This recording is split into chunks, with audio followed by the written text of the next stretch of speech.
வணக்கம் ஃப்ரெண்ட்ஸ். ரெடிகாசி சீரியல்ல இன்னும் எபிசோட்ல என்ன நடக்குதுன்னு பார்க்கலாம் வாங்க. க்ளோசிங் டைம் முடிஞ்சது. சாரி நான் கிளம்பல அப்படின்னு ஒரு ஸ்டாஃப் கேட்போம் வா அப்படின்னு இன்னொரு ஸ்டாஃப் சொல்ல 2 பேரும் மனோஜை நோக்கி வராங்க. மனோஜ் ஷோரூம்ல இருக்காரு. அவங்க வந்து சார்னு கூப்பிட என்னன்னு கேக்குறாரு மனோஜ். இல்ல ஷோரூம் க்ளோசிங் டைம் முடிஞ்சது அப்படின்னு ஒரு ஸ்டாஃப் சொல்ல சரி இப்ப அதுக்கு என்னன்னு மனோஜ் கேக்குறாரு. நீங்க என்ன வீட்டுக்கு கிளம்பலையாங்க சார்? இன்னொரு ஸ்டாஃப் கேட்க, நான் இன்னைக்கு போகல. ஷோரூம்ல தான் இருக்க போறேங்கிறாரு மனோஜ். என்ன சார் திடீர்னு ஒரு ஸ்டாஃப் கேட்க, இன்னைக்கு புது லோடு வருதுல்ல அதான். அத பார்த்து என்ட்ரி போடணுங்கிறாரு மனோஜ். அத நாங்க பண்ணிக்கிறோம் சார்ன்னு இன்னொரு ஸ்டாஃப் சொல்ல, ம்ஹ்ம். எல்லாம் நானே பண்ணிக்கிறேன். லோடு வந்தா என்கிட்ட சொல்லு. அப்படின்னு மனோஜ் சொல்ல, சரிங்க சார்ங்கிறாங்க அந்த ஸ்டாஃப். அவங்க அந்த பக்கம் போக, உடனே முத்து வர்றாரு பின்னாடி ஒரு கவர மறைச்சுக்கிட்டு. ஏய் நீ என்ன பண்ற? ஏதாவது பொருள் வாங்க வந்தியான்னு முத்துவ மனோஜ் கேக்குறாரு. டேய் உன் கடைக்கு பொருள் வாங்க இந்நேரத்துக்கா வருவாங்க? அப்படின்னு முத்து கேட்க, அப்புறம் நீ எதுக்கு இங்க வந்தன்னு கேக்குறாரு மனோஜ். நீ ஏன் வீட்டுக்கு வராம இங்கேயே இருக்கன்னு முத்து கேட்க, சேரோட அப்படியே திரும்பிட்டு வேலை இருக்குங்கிறாரு மனோஜ். ஏன்டா நீ எல்லாம் சுட்டு போட்டாலும் நைட்டு வேலையே பார்க்க மாட்ட. 10 மணிக்கு படுத்தவனையே தூங்கிடுவ. இப்ப என்ன நைட்டு கண்ணு முழிச்சு வேலை பார்க்க போறேன்னு சொல்ற? நீயா வரலையா? இல்ல யாராவது சொல்லி வராம இருக்கியா? அப்படின்னு முத்து கேட்க, ஏன் என்னால சொந்தமா முடிவெடுக்க முடியாதுன்னு சொல்ல வரியான்னு கேக்குறாரு மனோஜ். சொன்னா மட்டும் ஒத்துக்கவா போறேன்னு முத்து மெதுவான குரல்ல சொல்ல, என்னது? அப்படின்னு மனோஜ் வேகமா கேக்குறாரு. ஒண்ணும் இல்ல. நைட்டு வீட்டுக்கு வரமாட்டேன்னு சொன்னியா? மீனா உனக்கும் சேர்த்து சமைக்கிறேன்னு சொன்னா. ஏதாவது சாப்பிட்டியா? பார்த்தாலே தெரியுது எதுவும் சாப்பிடலன்னு. அதான் பிரியாணி வாங்கிட்டு வந்தேன். அப்படின்னு முத்து கொண்டு வந்த பார்சல மேல வைக்கிறாரு. மனோஜ் அப்படியே அதையே பார்த்துட்டு இருக்க. என்னடா பாக்குற? இவன் என்ன திடீர்னு நம்மளுக்கு சாப்பாடு வாங்கிட்டு வரானேன்னு தானே? என்ன பண்றது? சின்ன வயசுல இருந்தே நீ இப்படிதானே? வீட்ல அம்மா திட்டிட்டாங்கன்னா சாப்பிடாம கோச்சிட்டு உட்கார்ந்திருப்ப. அப்புறம் நடுராத்திரில எந்திச்சு உட்காந்துட்டு பசிக்குதுன்னு அழுவ. அப்படின்னு முத்து சொல்ல, அதெல்லாம் அப்ப. அப்படின்னு மனோஜ் சொல்ல, டேய் அப்பக்கும் இப்பக்கும் நீ ஒன்னும் பெருசா மாறல. கிரவுண்டுக்கு விளையாட போனா நானும் ரவியும் நல்லா விளையாடிட்டு தண்ணிய குடிச்சிட்டு நிப்போம். ஆனா அம்பையர் வேலை பார்த்தே டயர்டாயி சாப்பிடுறதுக்கு ஓடிருவ. உன்னால பசி தாங்க முடியாதுன்னு எனக்கு தெரியும். அதான் பிரியாணி வாங்கிட்டு வந்தேன் வந்து சாப்பிடு. அப்படின்னு முத்து சொல்ல முத்துவ நம்பாத பார்வை பாக்குறாரு மனோஜ். என்னடா இதுக்கும் அம்மா கிட்ட பர்மிஷன் வாங்கணுமா? மவனை இன்னும் கொஞ்ச நேரத்துல சுத்தி இருக்க கடையெல்லாம் மூடிடுவானுங்க. அப்புறம் சோறு கிடைக்காது. பட்னி தான் கிடக்கணும். உனக்கு அதெல்லாம் வராது. ஒழுங்கா வந்து சாப்பிடு வா. அப்படின்னு முத்து சொல்ல மனோஜ் எழுந்து வந்து சாப்பிட ஆரம்பிக்கிறாரு. ஒரு சேர் எடுத்து போட்டு பக்கத்துல உட்கார்ற முத்து, டேய் மெல்ல மெல்ல சாப்பிடுறா. ஏன்டா இவ்ளோ பசிய வச்சுட்டு சாப்பிடாம இருந்திருக்கிற? இங்க பாருடா ரோசத்த யாருகிட்ட வேணாலும் காட்டலாம். ஆனா சாப்பாடு கிட்ட காட்டுனேன்னு வையி, ஒரு நாள் நம்ம நினைச்சா கூட சாப்பாடு கிடைக்காது. நல்லா சாப்பிடு. அப்படின்னு முத்து சொல்ல கடகடன்னு சாப்பிடுறாரு மனோஜ். ஒழுங்கா அப்பாவோட காசு வரும்போதே கொண்டு வந்து குடுத்திருந்தா இந்த நிலைமை வந்திருக்குமா? சரி எங்க கிட்ட தான் எதுவும் சொல்லல. நீதான் அம்மாவுக்கு செல்ல பிள்ளையாச்சேடா. அவங்க கிட்டயாவது நீ சொல்லியிருக்கணும்ல? அப்படின்னு முத்து கேட்டுட்டு இருக்கா. மனோஜ் ஒரு மாதிரியா பாத்துக்கிட்டு அப்படியே உட்கார்ந்துருக்காரு. ஏய் என்னாச்சுன்னு முத்து கேட்க, நான் இங்க சாப்பிடுறேன். வீட்ல ரோகிணி அப்படின்னு மனோஜ் சொல்ல, அந்த கவலை உனக்கு வேண்டாம். மீனா டிஃபன் எடுத்துட்டு போய் பார்லர் அம்மாவை கொடுத்து சாப்பிட வைக்கிறேன்னு சொன்னா. அவ அத பண்ணிடுவா, நீ சாப்பிடு. அப்படின்னு முத்து சொல்ல சாப்பிட ஆரம்பிச்சிடுறாரு மனோஜ். எனக்கும் அம்மாவுக்கும் ஆகாதுதான். ஆனா நானே அவங்க கிட்ட எந்த பொய்யும் சொன்னதில்ல. நீ ஏன்டா சொன்னேன்னு முத்து கேட்க, இப்ப என்ன என்னை திட்டுறதுக்காக வந்தியான்னு கேக்குறாரு மனோஜ். டேய் திட்டுற உனக்கு சாப்பாடு இல்லாமடா வாங்கிட்டு வந்து கொடுப்பான். நீ கொஞ்சம் உண்மையா இருந்திருக்கணும்னு சொன்னேன். அப்படின்னு முத்து சொல்ல மனோஜுக்கு பொறை ஏறிடுது. டேய் பாத்து தண்ணிய குடிடா மொத. அப்படின்னு முத்து சொல்ல வாட்டர் பாட்டில திறந்து தண்ணிய குடிக்கிறாரு மனோஜ். இந்நேரத்துல யார்ரா உன்னை நினைக்கிறது? ஒருவேளை இந்த பணத்தை எடுத்துட்டு போன கதிர் நினைச்சு பார்த்திருப்பானோ? அவன் ஏன் உன்னை நினைக்க போறான்? அடுத்த ஆளை எப்படி ஏமாத்துறதுன்னு தானே யோசிச்சிட்டு இருப்பான். அநேகமா உன்னை நினைக்கிறது உன் பொண்டாட்டியா தான் இருக்கணும். அப்படிங்கிற முத்து மனோஜ பார்க்க அவர் பாட்டுக்கு சாப்பிட ஆரம்பிக்கிறாரு. சரி என்ன பண்றது? புருஷன் பொண்டாட்டினா அடிச்சுக்கிறது புடிச்சுக்கிறது சகஜம்தான். நான்லாம் மீனா கூட சண்டை போட்டா ஒரு குவார்டர் அடிச்சுட்டு சாப்பிட்டுட்டு கார்லயே தூங்கிடுவேன். நீ மட்டும் அப்பா கிட்ட பணத்த குடுத்திருந்தீன்னா, அவரே உனக்கு தேவையான பணத்த என்கிட்டயும், ரவிகிட்டயும் கேட்டு குடுத்திருப்பாரு. நம்ம நல்லது தவிர வேற என்னடா யோசிச்சிருக்க போறாரு சொல்லு? அப்படின்னு முத்து கேட்டுக்கிட்டு இருக்க. சாப்பிட்டு முடிக்கிற மனோஜ் பாக்ஸ மூடிட்டு, கொஞ்சம் இந்த ஃப்ரீ அட்வைஸ் எல்லாம் நிறுத்துறியா? சாப்பாடு வாங்கிட்டு வந்ததுனால உன் இஷ்டத்துக்கு பேசிட்டு இருக்காத. நீயும் வாங்கிட்டு வந்த, நானும் பசியில இருந்தே சாப்பிட்டுட்டேன். அதுக்காக நீ வேற எதுவும் கற்பனை பண்ணாத. அப்படின்னு மனோஜ் ஒரு மாரி குரல்ல சொல்ல, கற்பனைன்னா அப்படின்னு முத்துவும் சீரியஸா கேக்குறாரு. அப்பாவோட பணத்துல வாங்குன ஷோரூம் தான் இது. அதுக்காக இப்படி அக்கறை இருக்க மாரி காமிச்சு, என் ஷோரூம் ஆட்டைய போட பாக்காத. அப்படின்னு மனோஜ் சொல்ல முத்துவுக்கு நிஜமாவே கோவம் வந்துருது. போடா விளக்கெண்ண. என்ன பேச்சுடா பேசுற நீ? சின்ன வயசுல இருந்து இவன் பசி தாங்க மாட்டானே. என்ன ஆனாலும் கூட பொறந்த வெண்ணையாச்சே. சின்ன வயசுல இருந்து ஒண்ணா விளையாடி திரிஞ்சவங்களாச்சேன்னு சாப்பாடு வாங்கிட்டு வந்து குடுத்தா, மூக்கு முட்டை நல்லா சாப்பிட்டுட்டு கடைய ஆட்டைய போட பாக்குறியா நான் கேக்குறேன்?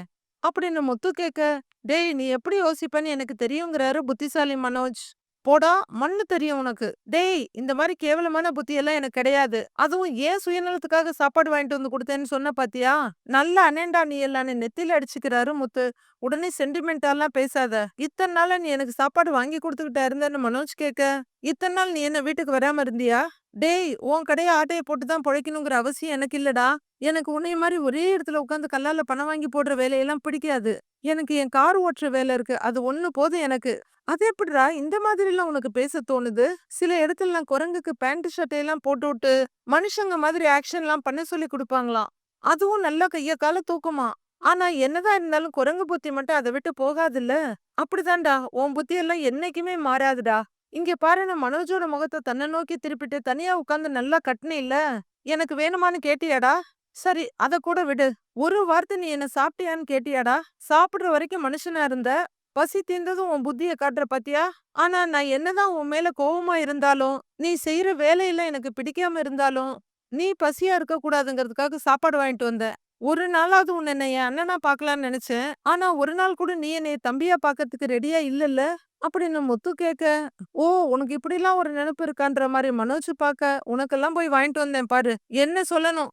அப்படிங்கிற முத்து அங்கிருந்து கிளம்பிட, அவர் பேசினதுக்கும் எனக்கு எந்த சம்பந்தமும் இல்லைங்கிற மாதிரி தண்ணி எடுத்து குடிச்சிட்டு இருக்காரு மனோஜ். வீட்ல ரோகிணி உட்கார்ந்து சாப்பிட்டுட்டு இருக்க, இன்னொரு சப்பாத்தி எடுத்துட்டு வரட்டுமா ரோகிணின்னு மீனா வந்து கேட்க, இல்ல போதும் அப்படின்னு வெறுப்பா சொல்ற ரோகிணி மீனான்னு கூப்பிட, மீனா திரும்புறாங்க. இந்த விஷயத்துல நீங்க ரொம்ப ஹாப்பியா இருப்பீங்கல்ல அப்படின்னு ரோகிணி கேட்க, புரியலங்க எந்த விஷயத்த பத்தி கேக்குறீங்க அப்படின்னு மீனா கேட்க, அதான் ஆன்ட்டி என்னைய திட்டினது, அடிச்சது இதையெல்லாம் பார்க்கும்போது உங்க மனசுக்கு சந்தோஷமா இருந்திருக்கும்ல அப்படின்னு ரோகிணி கேட்க, என்ன ரோகிணி இப்படி கேக்குறீங்க? என்ன பேசுறோம்னு தெரிஞ்சுதான் பேசுறீங்களா? அப்படின்னு மீனா கேக்குறாங்க. இத்தனை நாள் உங்கள மட்டும் தான் ஆன்ட்டி திட்டுவாங்க. இப்ப என்ன அடிக்கவே செஞ்சுட்டாங்க. சோ உங்களுக்கு அத பார்க்கும்போது சந்தோஷமா தானே இருந்திருக்கும் அப்படின்னு ரோகிணி கேட்க, நல்லா இருக்குங்க. நல்லதுக்கு காலம் இல்லன்னு சொல்லுவாங்க. அது சரியா தான் இருக்கு. காலையில இருந்து நடந்த பிரச்சனையில சாப்பிடாம பட்னியா இருக்கீங்களேன்னு, சப்பாத்தி போட்டு எடுத்துட்டு வந்து குடுத்தா, சாப்பிட்டு முடிச்சு இப்படி ஒரு வன்மத்தோட பேசிட்டு இருக்கீங்க. அடுத்தவங்க கஷ்டத்த பார்த்து சந்தோஷப்படுற கேவலமான பிறவி நான் இல்லங்க. அப்படின்னு மீனா கொஞ்சம் கோவமா சொல்ல, எல்லாம் தெரியுங்க. எங்கள உங்க ஹஸ்பண்ட் தானே கோர்ட்ல நிக்கிற மாரி நிக்க வச்சு, எல்லார் முன்னாலயும் போட்டு குடுத்தாரு. இது எல்லாமே உங்களுக்கும் தானே தெரிஞ்சு நடந்திருக்கும். அப்படின்னு ரோகிணி கேட்க, அவர் ஒண்ணும் இல்லாத விஷயத்த சொல்லலையே. நீங்க செஞ்ச தப்ப தானே அவரு சொன்னாரு. இப்ப கூட நீங்களும் உங்க வீட்டுக்காரரும் பேசாம இருக்கிறத நினைச்சு, நானும் அவரும் வருத்தப்பட்டு தாங்க பேசிக்கிட்டு இருந்தோம். அப்படின்னு மீனா சொல்ல, இத நீங்க நம்ப சொல்றீங்களா என்னைய? அப்படின்னு ரோகிணி கேக்குறாங்க. சரிதான். ஏதோ ஒண்ணு சொல்லுவாங்கல்ல. எதையோ ஒண்ண குளிப்பாட்டி நடு வீட்ல வச்சாலும், அது எதையோன்னு மீனா சொல்லி டக்குன்னு நிறுத்திக்க ரோகிணி முறைக்கிறாங்க. கோவத்துல மூச்சு வாங்குற மீனா, சரி விடுங்க அது எதுக்கு நான் சொல்லிக்கிட்டு. என் தரத்த நானே குறைச்சுக்கணும். உங்களோட மனப்பக்குவம் அவ்வளவுதான். எல்லாரையும் தப்பா மட்டும்தான் பார்க்க தோணுதுல்ல. ஏன் தப்புதான். யாரு மேல இறக்கப்படணும்னு ஒரு தகுதி இருக்கு. ஆனா பசியோட இருக்கீங்களேன்னு சாப்பிட எடுத்துட்டு வந்தேன் பாருங்க. என்ன சொல்லணும்? சாப்பிட்டு தட்ட கொண்டு போய் கிச்சன்ல வைங்க. அப்படிங்கிற மீனா கதவு திறந்து வெளிய வந்துட்டு கதவு படார்னு சாத்திட்டு கடகடகடன்னு போறாங்க. அப்போ வெளிய வர்ற விஜயா அத பார்த்துட்டு, "ஏய் மீனா நில்லு. என்ன அவளுக்கு சாப்பாடு எடுத்துட்டு போனியான்னு?" கேக்குறாங்க. "ஆமா அத்தன்னு" மீனா சொல்ல, "என்ன கூட்டணி சேர்க்கிறியா?" அப்படின்னு விஜயா கேக்குறாங்க. "கூட்டணியா? நான் என்ன கட்சியா நடத்துறேன்? நான் எதுக்கு கூட்டணி சேர்க்கணும்?" அப்படின்னு மீனா கத்துறாங்க. "என்ன கவுக்கணும் அதுதானேன்னு" விஜயா கேட்க, மீனா கைய பிசைஞ்சுட்டு நிக்கிறாங்க. "ஏற்கனவே ஸ்ருதிய உன் கூட சேர்த்து வச்சிருக்கிற. இப்ப இவளையும் பேசி மயக்கி 3 பேருமா கூட்டு சேர்ந்து என்ன ஏதாவது செய்யணும் அதுதானே?" அப்படின்னு விஜயா கேட்க, "அதுக்கு எதுக்கு அத்த நான் கூட்டணி எல்லாம் வைக்கணும்?" அப்படிங்கிற மீனா விஜயாவ சட்டை பண்ணாம அங்கிருந்து போயிடுறாங்க. "ஏய் என்னடி கூட்டணி ஒண்ணும் வேண்டாம் நான் ஒருத்தியே போதும்னு சொல்லிட்டு போறியா? கொழுப்பு அதிகமா தாண்டி போகுது உனக்கு. இரு பாத்துக்கறேன். இந்த ரோகிணி ஒழுங்கா இருந்திருந்தா இவ இப்படி பேசுவாளா? எனக்குன்னு வந்து வாச்சது எல்லாமே இப்படிதான் இருக்கு. ச்சே தலை எழுத்துன்னு சொல்லிக்கிட்டே மறுபடியும் ரூமுக்குள்ள போறாங்க விஜயா. முத்துவோட கார் வீட்டுக்கு வருது. கார விட்டு இறங்குற முத்து செருப்பு கழட்டி விட்டு அத கையில எடுத்துட்டு கேட்ட திறந்து உள்ளர வர்றாரு. மீனா தண்ணி பிடிக்கிறதுக்காக கீழ வர்றாங்க. இவரு மீனான்னு கூப்பிட, ஏங்க என்னங்க செருப்போட வர்றீங்க அப்படின்னு மீனா கேட்க, இந்தா புடி புடி அப்படின்னு மீனா கையில குடுக்குறாரு. என்னாச்சு பிஞ்சிருச்சா தைக்கணுமா அப்படின்னு மீனா கேட்க, அதெல்லாம் ஒண்ணும் இல்ல அது பிஞ்சு போற வரைக்கும் என்னை அடிங்கிறாரு முத்து. ஏங்க என்னங்க என்னங்க நீங்க அப்படின்னு மீனா பதற தலையை குனிஞ்சு நின்னுட்டு இருக்காரு முத்து. மீனா செருப்ப கீழ போட, "எதுக்கு கீழ போட்ட?" அப்படின்னு அத குனிஞ்சு முத்து எடுக்க போக, "ஏங்க கீழ போடுங்க, விடுங்க சொல்றேன்ல." அப்படின்னு அவர் கையில இருந்து புடுங்கி கீழ போடுறாங்க மீனா. "இல்ல என்னைய அடின்னு மறுபடியும் குனிஞ்சு எடுக்குறாரு. செருப்பு பிஞ்சாலும் பரவால்ல, தாத்தா கிட்ட போய் கொண்டு போய் தச்சுக்கலாம். என்னைய முதல்ல அடி. என்னைய அடி மீனான்னு மறுபடியும் குனிஞ்சு செருப்ப எடுக்க எடுக்க போறாரு முத்து. "ஏங்க என்னாச்சு? இப்ப எதுக்கு என்னைய அடி அடின்னுட்டு இருக்கீங்க?" அப்படின்னு மீனா கேட்க, "அப்படியாவது எனக்கு நல்ல புத்தி வருதான்னு பார்க்கலாம். நம்ம உண்டு, நம்ம வேலை உண்டுன்னு இருக்காம, அடுத்தவங்க மேல அக்கறைப்படக்கூடாதுன்னு இப்பதான் எனக்கு புரியுது." அப்படின்னு முத்து சொல்ல, "அப்படி என்னங்க ஆச்சு?" அப்படின்னு மீனா கேக்குறாங்க. நீ சொன்னல்ல, அந்த ஓடுகாலி வீட்டுக்கு வராம கடையிலேயே இருக்கான்னு. சரி அவன் சாப்பிடாம இருப்பானே, பசி கூட தாங்க மாட்டானேன்னு அவன போய் பார்த்து பிரியாணி வாங்கி குடுத்தேன்." அப்படின்னு முத்து சொல்ல, "நல்லது தானே பண்ணியிருக்கீங்கன்னு" மீனா கேக்குறாங்க. ஆனா அவன் அத அப்படி பார்க்கலையே மீனா. பிரியாணிய நல்லா தின்னு மூக்கு முட்ட ஏப்பம் விட்டுட்டு, கேட்டான் பாரு ஒரு கேள்வி மீனா என்னைய. அப்படின்னு முத்து சொல்ல, "என்னங்க கேட்டாருன்னு" மீனா கேக்குறாங்க. "எனக்கெல்லாம் கூட அப்படி யோசிக்க வராது மீனா." அப்படின்னு முத்து ஆதங்கம் தாங்காம சொல்ல, "அப்படி என்னங்க கேட்டாருன்னு" மீனா ஆர்வமா கேக்குறாங்க. "என்னடா சாப்பாடு வாங்கி குடுக்குற மாரி குடுத்துட்டு என் கடைய ஆட்டைய போட பாக்குறியான்னு" கேக்குறான் மீனா. அப்படின்னு முத்து சொல்ல, மீனாவோட திறந்த வாய் அப்படியே நின்றுது. "அப்படியா கேட்டாருன்னு" அதிர்ச்சியா அவங்க கேட்க, "ஆமா மீனா, அவன் எல்லாம் பட்னியா கிடக்கணும்னு அப்படியே விட்டிருந்திருக்கணும். சரி கூட பொறந்தவனாச்சே பட்னியா கிடப்பானேன்னு வாங்கிட்டு போய் கொடுத்தா, ஓடுகாலி என்ன பார்த்து இந்த கேள்வி கேக்குறான். நல்லது செய்யணும்னு நினைச்சதுக்கு எனக்கு இது தேவைதான். என் புத்தி அந்த செருப்பாலேயே அடிக்கணும். அடி மீனா, எடுத்து அடி மீனா." அப்படின்னு தலைய காட்டிட்டு நிக்கிறாரு முத்து. "அதனாலதான் செருப்பு கழட்டி கையில எடுத்துட்டு வந்தீங்களான்னு" மீனா கேட்க, அப்படின்னு உருமுறாரு முத்து. உடனே குனிஞ்சு ஒரு செருப்பை எடுத்து கையில குடுக்குற மீனா, "இந்தாங்க." அப்படின்னா செருப்ப புடிங்கங்கறாங்க. அவரு அத வாங்கி கீழ போட, "முதல்ல என்ன அடிங்க." அப்படின்னு மீனா சொல்ல, "விடு மீனான்னு" கையில இருந்து புடுங்கி கீழ போடுறாரு முத்து. "என்ன பண்ண?" அப்படின்னு முத்து கேட்க, "இல்லங்க என் மனசுல என்னமோ நான் பெரிய சமூக சேவகின்னு நெனப்பு எனக்கு. நானும் அடி வாங்க வேண்டியவ தான். முதல்ல நீங்க என்ன அடிங்க." அப்படின்னு செருப்ப குனிஞ்சு கையில எடுத்துட்டு இருக்க மீனா, "விடுன்னு சொல்றேன்ல, விடு மீனா." அப்படின்னு முத்து சொல்ல, "விடுங்க என்னைய அடிங்க அடிங்கன்னு" இவங்க தலைய காட்டிட்டு நிக்கிறாங்க. "சொல்லிட்டு இருக்கேன்ல விடு. எதுக்கு படிக்க சொல்லிட்டு இருக்கிற?" அப்படின்னு முத்து கேட்டுட்டு இருக்க. உண்மையாவே இத பாக்குறவங்க எடுத்து அடிச்சிடலான்ற அளவுக்கு டென்ஷன் ஆயிடுவாங்க. "எனக்கு புத்தி வரணும்ல, அதுதான்னு" மீனா சொல்ல. "அதுதான் எதுக்குன்னு கேக்குறேன்னு" கோவமா கத்துறாரு முத்து. "உங்க அண்ணனுக்கும் ரோஹிணிக்கு எந்த வித்தியாசமும் இல்லங்க. 2 பேரும் அசப்புல ஒரே மாதிரி புத்தி இருக்கவங்க தான்." அப்படின்னு மீனா சொல்ல, "ஏன் என்னாச்சு?" அப்படின்னு முத்து கேக்குறாரு. "ரோஹிணி மதியத்துல இருந்து சாப்பிடாம இருக்காங்களேன்னு நானும் சப்பாத்தி எடுத்து போய் கொடுத்தேங்க. அதுக்கு அவங்க என்ன பார்த்துட்டு என்ன சொன்னாங்க தெரியுமா?" அப்படின்னு மீனா கேட்க, "என்ன சொல்லுச்சுன்னு?" முத்து கேக்குறாரு. "இந்த வீட்ல எனக்கு நடக்கறதெல்லாம் நீங்க பாத்துக்கிட்டு தானே இருக்கீங்க. காசு விஷயத்துல நான் மாட்டினது, அடி வாங்கினதெல்லாம் பார்த்தப்போ உங்க மனசுக்கு ரொம்ப சந்தோஷமா இருந்திருக்கும்லன்னு" கேக்குறாங்க. அப்படின்னு மீனா எரிச்சலோட சொல்லி முடிக்க, பாத்தியா, புருஷனுக்கும் பொண்டாட்டிக்கும் 2 பேருக்கும் சேம் பிளட் போல மீனா." அப்படின்னு முத்து சொல்றாரு. இந்த நேரத்துல கூட அவங்க பண்ணின தப்ப உணராம அடுத்தவங்க மேல பழி போடலான்னு பாக்குறாங்க. இவங்கெல்லாம் மாறவே மாட்டாங்கங்கறாங்க மீனா. இதெல்லாம் நம்ம தப்பு தான். அவங்க அவங்க குணத்துக்கு ஏத்த மாதிரி தான் நடந்துக்கிறாங்க. நாம தான் நல்லது செய்யறோம்னு நினைச்சு அக்கறைப்பட்டு அடி வாங்கிட்டு கிடக்குறோங்கிறாரு முத்து. நல்லதுக்கு காலமே இல்லாம போயிடுச்சுங்கன்னு விரக்தியா மீனா சொல்ல, ஆனா ஒண்ணு தெரிஞ்சுக்கிட்டேன் மீனா, நாம நல்லவங்களா இருக்கலாம். ஆனா எல்லார்கிட்டயும் நல்லவங்களா இருக்க கூடாது." அப்படின்னு முத்து சொல்ல, கரெக்ட்டுங்கங்கறாங்க மீனா. "இனிமே இவங்கெல்லாம் பட்னி கிடந்தாலும் நாமெல்லாம் கண்டுக்க கூடாது. நம்ம வேலைய மட்டும் நாம பாப்போம். நீயும் என்கிட்ட வந்து எதுவும் சொல்லிட்டு இருக்காத. அவங்க பாவம் கீவம்னு நீ சொல்லும்போது தான் நான் மனசு கேட்காம மொக்க வாங்கிட்டு இருக்கிறேன்." அப்படின்னு முத்து கொஞ்சம் புத்தி வந்தவரா சொல்ல, "நானும் தானே வாங்கினேங்கிறாங்க மீனா. நீயாவது வீட்டுக்குள்ள தான் வாங்கின. நான் அவனுக்காக அவ்வளவு தூரம் போய் கொடுத்தா அவன் என்ன பார்த்து இப்படி ஒரு கேள்வி கேக்குறான். இனிமே அவன் சாப்பிடலனாலும் நம்ம கவலையே படக்கூடாது மீனா. நாம நல்லா சாப்பிடணும் வா." அப்படிங்கிறாரு முத்து. "வாங்க போகலான்னு" மீனா நடக்க குனிஞ்சு செருப்ப கையில எடுக்கிறாரு முத்து மறுபடியும். "ஏன் திரும்ப கையில எடுக்கிறீங்க? கால்ல போடுங்க." அப்படின்னு மீனா சொல்ல, "சேன்னு" சொல்லி செருப்ப கீழ போட்டுட்டு அத மாட்டிட்டு நடக்க ஆரம்பிக்கிறாரு முத்து. மறுநாள் பொழுது விடியுது. மீனா வழக்கம் போல அவங்க அம்மா கிட்டயும் தங்கச்சிகிட்டயும் ஒளிபரப்புறதுக்காக கோவிலுக்கு வர்றாங்க. எல்லாத்தையும் சொல்லி முடிச்சிட்டாங்க போல இருக்கு. அப்ப அந்த பொண்ணுகிட்ட இருந்து பணத்தை வாங்கி தான் ரோகிணியும் அவங்க வீட்டுக்காரர் அந்த கடையை திறந்தாங்களா அப்படின்னு அவங்க அம்மா கேட்க, "ஆமாமா, ஸ்டேஷன்ல வச்சு பைசல் பண்ணி கையெழுத்து போட்ட ஆதாரத்தோட அவரு நிரூபிச்சிட்டாருன்னு" பெருமையா சொல்றாங்க மீனா. "சூப்பர்க்கா, மாமா மாஸ் பண்ணிட்டாரு. 2 பேரும் நல்லா மாட்டிக்கிட்டாங்க." அப்படின்னு சீதா என்ஜாய் பண்ணி சொல்லிட்டு இருக்காங்க. ஆனா ஓ மாமியார் தான் அவங்க 2 பேரையும் விட்டே குடுக்க மாட்டாங்களேன்னு மீனா அம்மா கேட்க, "இப்ப அப்படியெல்லாம் இல்லம்மா. அத்தை தான் பயங்கர கோவமா இருக்காங்க. 2 பேரையும் போட்டு செம்மையா திட்டுனாங்க. அதை விட ரோஹிணிக்கு விட்டாங்க பாருங்க பலார் பலார்னு 2 அரைன்னு" மீனா சொல்ல, அவங்க அம்மா அப்படியே பாத்துக்கிட்டு இருக்காங்க. "சூப்பர் சீனா இருந்திருக்குமேக்கா. ச்சே, நேர்ல பார்க்க முடியலையே. அக்கா அத வீடியோ எடுத்தியா?" அப்படின்னு சீதா ரொம்ப இன்ட்ரெஸ்டிங்கா கேட்க, "ஏய் சும்மா இருடி மீனா, அந்த பொண்ணு செஞ்சது என்னமோ தப்புதான். அதுக்காக அடிச்சதெல்லாம் சரியில்லடி. அதுவும் வீட்டுக்கு வாழ வந்த பொண்ணை இப்படி இப்படியே அடிப்பாங்க அப்படின்னு மீனா அம்மா ஜட்ஜ்மெண்ட் கொடுக்க எனக்கும் கஷ்டமா தாமா இருந்துச்சு. ஆனா அந்த நேரத்துல யாரும் எதுவும் சொல்ல முடியலங்கிறாங்க மீனா. அதுவரையில அமைதியா இதெல்லாம் கேட்டுட்டு இருந்த சத்யா, அதுக்கு ஏன் அவங்கள மட்டும் அடிக்கணும்? மாமாவோட அண்ணனும் தானே தப்பு பண்ணாரு அப்படின்னு அவரு பங்கு வாதத்தை எடுத்து வைக்கிறாரு. ஆமா, மனோஜும் தானடி ஏமாத்துனாரு. ரோஹிணியாவது இன்னொரு வீட்டு பொண்ணு.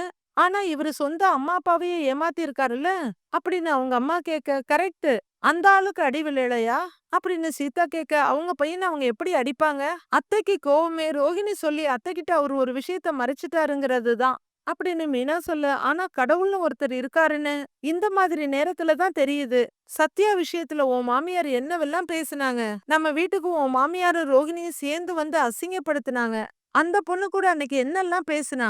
ஆனா இன்னைக்கு எவ்வளவு பெரிய தப்பு பண்ணியிருக்கா. உன் மாமியார் அவள மட்டும்தான் நல்ல மருமகன்னு பாராட்டிக்கிட்டு இருந்தாங்க. இப்ப பாரு என்ன நடந்திருக்குன்னு அப்படின்னு திருப்தியா மீனாவோட அம்மா சொல்லிக்கிட்டு இருக்காங்க. நான் மாமாவோட பைக் எடுத்துட்டேன்னு தெரிஞ்சு அவங்க வீட்ல பிரச்சனையானப்போ நான் மன்னிப்பு கேட்க தான் போனேன். அப்ப அந்த ரோஹிணி தானே அவங்க புருஷனை அடிக்க போனேன்னு சொல்லி என்ன அடிச்சாங்க அப்படின்னு சத்யா சொல்ல, அதுக்கெல்லாம் சேர்த்து தாண்டா அவங்க இப்ப வாங்கியிருக்காங்க அப்படிங்கிற சீதா மீனா கிட்ட திரும்பி, அன்னைக்கு கோவில்ல நீ சகுனம் சரியில்லை பணத்தை கொடுக்காதீங்கன்னு சொன்னப்போ உனக்கு பொறாமன்னு சொன்னாங்கல்ல, அந்த பணத்தையும் ஏமாத்திட்டாங்க. இப்ப அத்தைகிட்டயே அடி வாங்கிட்டாங்க அவங்கள அப்படின்னு சொல்லிக்கிட்டே சீதா போய் மொபைல் எடுக்க, சீதா என்ன பண்ற அப்படின்னு மீனா கேக்குறாங்க. நான் ரோஹிணிக்கு போன் பண்றேன் அப்படின்னு சீதா சொல்ல, எதுக்குன்னு கேட்டுட்டு மொபைல புடுங்குறாங்க மீனா. நீங்க பொய் சொல்லி மாமாவுக்கு வர வேண்டிய பணத்துலதான் கடைய ஆரம்பிச்சீங்களான்னு கேட்டு வெறுப்பேத்த போறேன் அப்படின்னு சீதா சொல்ல, ஏய் அதெல்லாம் ஒண்ணும் வேண்டாம். ஏற்கனவே ஸ்ருதியோட அம்மா ரோஹிணிக்கு போன் பண்ணி அப்படித்தான் கேட்டிருக்கிறாங்க.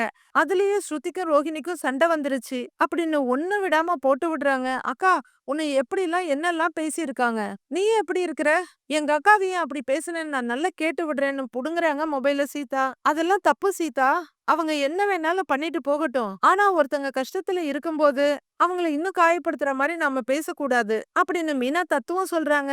ஆனா அவங்க மட்டும் நம்ம வீட்டுக்கு வந்து எப்படி எல்லாம் பேசினாங்க. அவங்க ஹாஸ்பிட்டலுக்கு வந்துட்டு போனதை நீ வீட்டுல சொன்னேன்னு உன்னைய உன் லிமிட்ல இருன்னு எல்லாம் சொன்னாங்கல்ல அப்படின்னு சீதா கேட்க, அது அவங்க குணம், அதுக்காக நாமளும் அப்படி நடந்துக்கணும்னு அவசியம் இல்ல அப்படின்னு மீனா சொல்ல, ஜட்ஜம்மா ஆமாண்டி, நம்ம கிட்ட காசு பணம் இல்லாம இருக்கலாம், ஆனா யாருக்கும் எந்த கெடுதலும் நாம பண்ணல, யார் சாபத்தையும் நாம வாங்கி கொட்டிக்கல. அந்த பொண்ணு எப்படி வேணா இருந்துட்டு போகட்டும், நாம மனசாட்சியோட இருக்கலாம்.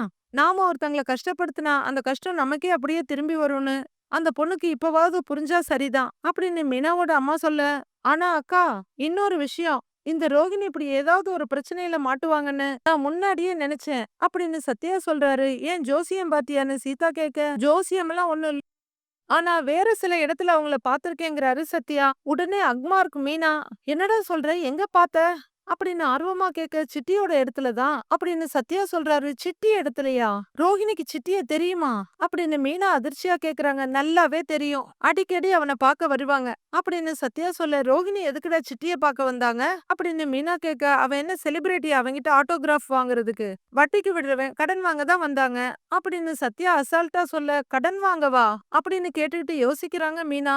என்னடா அந்த பொண்ணு அவங்கிட்ட இல்லாம கடன் வாங்க வருது அப்படி மீனாவோட அம்மா கேட்க, டேய் சத்யா சும்மா எல்லாம் சொல்லாதடா அப்படிங்கிறாங்க மீனா. நான் ஏன்கா சும்மா சொல்ல போறேன், எனக்கு தெரிஞ்ச 2 தடவை வந்து வாங்கியிருக்காங்க, நான் தானே அக்கவுண்ட்ஸ் எல்லாம் மெயின்டைன் பண்ணேன், ரோஹிணி 2 தடவை அங்க வந்ததை நான் பாத்திருக்கேன் அப்படின்னு சத்யா சொல்றாரு. அவங்க உன்னை பாத்திருக்காங்களா அப்படின்னு சீதா கேட்க, இல்ல, அவங்க வர்றத நான் பார்த்தோன்னே உள்ள போய் ஒளிஞ்சுப்பேன் அப்படின்னு சத்யா சொல்ல, இது எனக்கு தெரியாம போச்சே, இத்தனைக்கும் உன் மாமாவுக்கு அந்த சிட்டிக்கு பிரச்சனை இருக்கிறது எல்லாமே அந்த ரோஹிணிக்கு தெரியும், இருந்தும் அவங்கிட்ட கடன் வாங்கியிருக்காங்க அப்படின்னு மீனா சொல்லிட்டு இருக்க. மீனா அவதான் பணக்கார வீட்டு பொண்ணாச்சே, அவ எதுக்கு கடன்லாம் வாங்கினா அப்படின்னு அவங்க அம்மா கேக்குறாங்க. அதான் அவங்க அப்பா ஜெயில்ல இருக்காரே அப்படின்னு சீதா சொல்றாங்க. இப்ப கடன் வாங்கினதெல்லாம் முக்கியம் இல்ல, ஆனா சிட்டி கிட்ட போய் வாங்கியிருக்காங்க, அதுலதான் ஏதோ தப்பு இருக்கு அப்படின்னு மீனா சொல்ல, மொத்த குடும்பமும் யோசிச்சுட்டு இருக்குது. டேய் சத்யா, ரோஹிணி நம்ம குடும்பத்தை சேர்ந்தவங்கன்னு சிட்டிக்கு தெரியுமாடா அப்படின்னு மீனா கேட்க, அதெல்லாம் நல்லாவே தெரியும், நான் அவங்கிட்ட சொல்லி இருக்கேன் அப்படின்னு சத்யா சொல்ல, அவங்க வீட்டுக்காரரும் வருவாரா அப்படின்னு அடுத்த விசாரணை ஆரம்பிக்கிறாங்க மீனா. இல்ல அவர்லாம் வந்ததில்ல, அந்த ரோஹிணி மட்டும்தான் வருவாங்க அப்படிங்கிற சத்யா. வித்யாவை மறந்துட்டாரு போல இருக்கு. மீனா அப்படியே யோசிச்சுட்டே நடக்க, ஒரு இன்டர்நேஷனல் லீடரை ஃபாலோ பண்ற மாதிரி அவங்க அம்மா ஓடி வந்து, மீனா என்ன யோசிக்கிற அப்படின்னு கேக்குறாங்க. ரோஹிணிய பத்தி ஒவ்வொரு விஷயமும் தெரிய தெரிய அதிர்ச்சியாவும் இருக்கு, உண்மையிலேயே அவங்க யாரு எப்படிப்பட்டவங்கன்னு ஒரே குழப்பமாவும் இருக்குமா அப்படின்னு மீனா சொல்லிட்டு இருக்காங்க. வீட்டுக்கு வர்ற மனோஜ் நேரா அவங்க ரூம் கதவு போய் தட்டி, ரோஹிணி, ரோ ரோஹிணி கதவை தர, ரோஹிணி அப்படின்னு கதவு முன்னாடி தவம் கிடக்குறாரு.